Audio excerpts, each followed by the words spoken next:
Boa tarde, pessoal!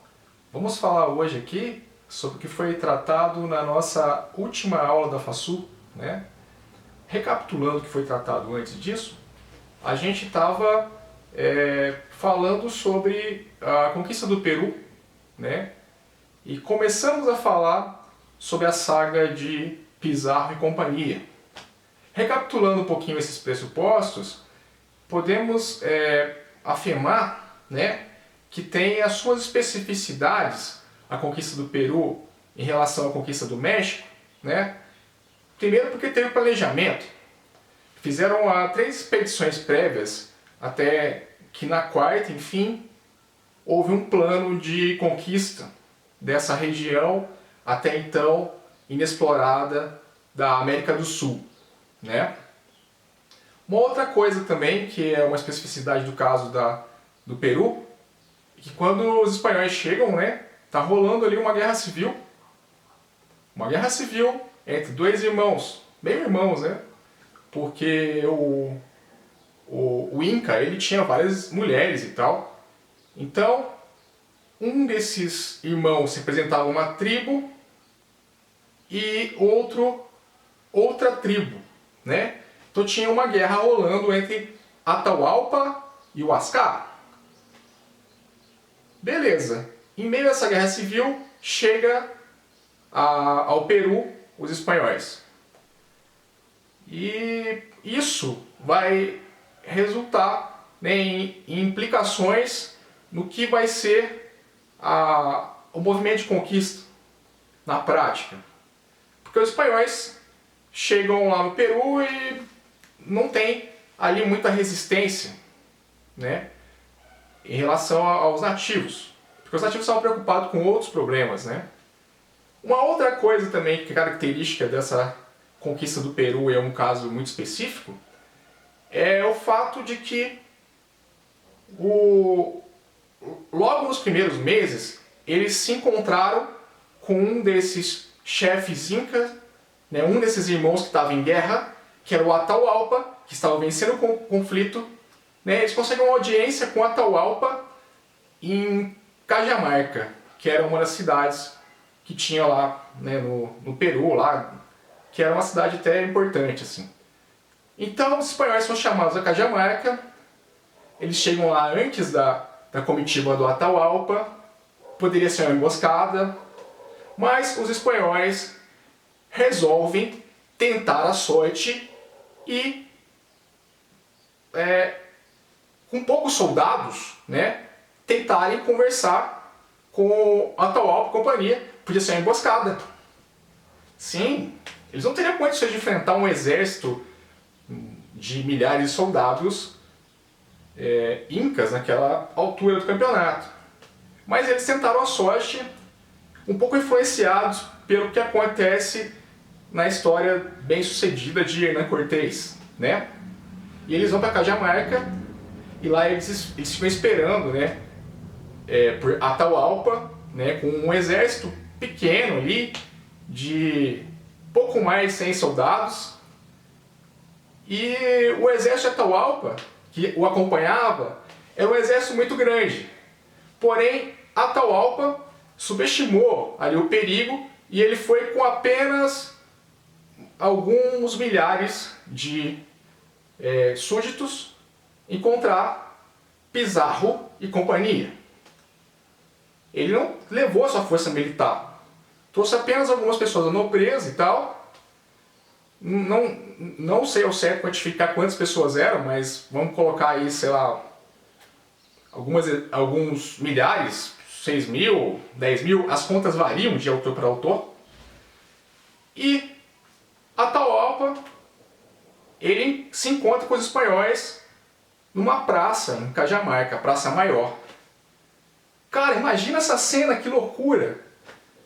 Lembra muito a cena do Leônidas com Xerxes, né, no 300 de Esparta e tal. Tá lá na liteira ali o chefe inca, né, de um reino exótico e tal, para conversar com os espanhóis. Já tinham alguma experiência de América e tal, mas nunca tinham tido contato mais aprofundado, né, com o coração do que era o Império Inca.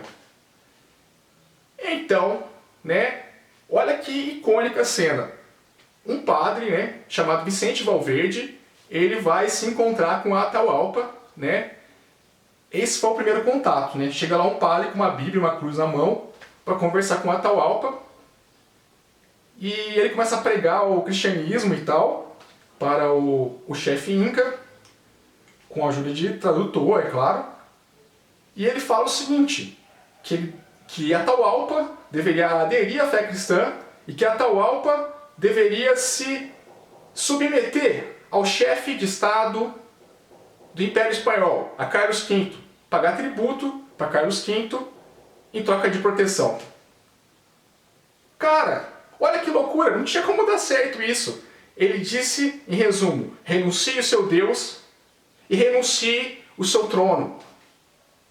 Embora Atahualpa não tenha entendido em detalhes aquilo que ele estava querendo dizer, né, supõe-se, ele entendeu que seria o fim do poder dele se acaso ele aceitasse as condições do padre Valverde. Aí, Atahualpa, que recebe a Bíblia das mãos de Valverde, joga a Bíblia no chão e aí começa um auê danado, começa rolar uma guerra ali, um conflito, a partir dos espanhóis, eles que dão o primeiro passo, porque eles acham uma ofensa o que fizeram com a Bíblia Sagrada. E aí todo mundo se assusta, ninguém esperava que isso fosse acontecer. Nesse momento, todo mundo sai correndo lá da comitiva do Atahualpa. Muitos morrem pisoteados e o exército espanhol vai para cima deles e tal. E eles não estavam preparados, não estavam armados para o conflito e tal. E nisso, um dos soldados, chamado Stete, ele consegue prender a Atahualpa, segura a Atahualpa e aí a partir de então ele se torna um prisioneiro dos espanhóis. A partir desse momento, todo mundo do exército do Atahualpa se desmobiliza. E cada um começa a lutar pela sua própria sobrevivência. Todo mundo sai correndo. Bom, foi um massacre, não foi nada bonito que aconteceu ali depois, mas culmina com a prisão de Atahualpa. Tendo em vista o que aconteceu com Cortés e companhia, o Pizarro tem a ideia, né, de manter Atahualpa no poder como uma espécie de líder fantoche e por baixo dos panos os espanhóis passariam a mandar, já que o chefe de Estado, Inca, que estava ganhando o conflito até então, ele estava sob o controle dos espanhóis. Só que Atahualpa tem uma ideia que pode parecer genial ou uma burrice, dependendo do ponto de vista, em que Atahualpa ele fala o seguinte: eu não quero continuar preso aqui, eu vou pagar um resgate, eu vou te dar o que você precisa. Você quer ouro? Você quer prata? Eu vou te dar ouro e prata como você nunca viu. Vai chegar aqui um monte de carregamento dessas coisas e vocês vão me soltar. Tudo bem?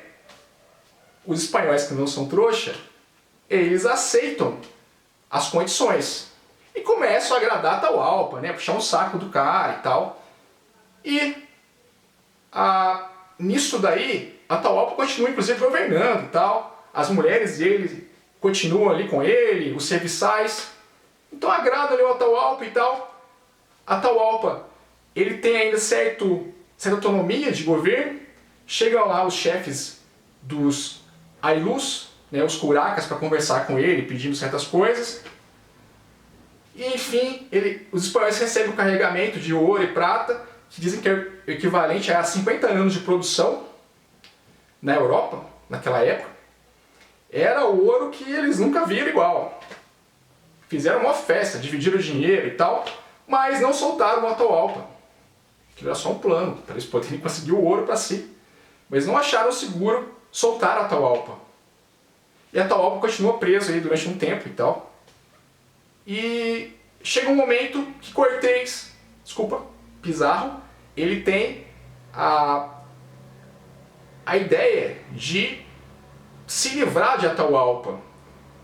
Ele vê nisso uma oportunidade quando ele descobre que as tropas de Atahualpa mataram, né, o até então prisioneiro em Cusco, seu irmão Huáscar. Então, o Pizarro, vendo que isso acontece, né, que o Atahualpa mata o seu irmão, que era o seu grande rival, e levando em consideração que os espanhóis faziam uma política muito parecida com a do PMDB, né, de ficar agradando os dois lados do governo, para ver o que vai dar, quem que vai dar mais lucro para ele, o Atahualpa, ele acaba confessando para Pizarro que seu irmão está morto, mas fala que não tem nenhuma culpa em relação a isso, que isso foi obra dos seus generais. Pizarro, ele tem a ideia de julgá-lo com um tribunal de pessoas simpatizantes à sua causa, à sua comitiva, né? Partidários de Pizarro, julgam Atahualpa por este crime e também alegam outras coisas como poligamia. Ué, ele tinha várias mulheres, era a cultura dele. Ou como, por exemplo, a heresia, porque ele adorava outros deuses, é óbvio, é outra cultura. Então rola esse julgamento aí, que é suspeito, meio contestável, a validade, e Atahualpa acaba sendo condenado à morte. O padre Vicente Valverde, ele se encontra com Atahualpa e pede para Atahualpa se converter ao cristianismo, pois assim ele não seria condenado à morte à fogueira, porque isso é uma pena só de hereges e infiéis. Cristãos não poderiam ser condenados à fogueira. Reza a lenda que Atahualpa se converte e realmente ele não morre queimado. Ele morre apenas enforcado. Matam Atahualpa e dão a Atahualpa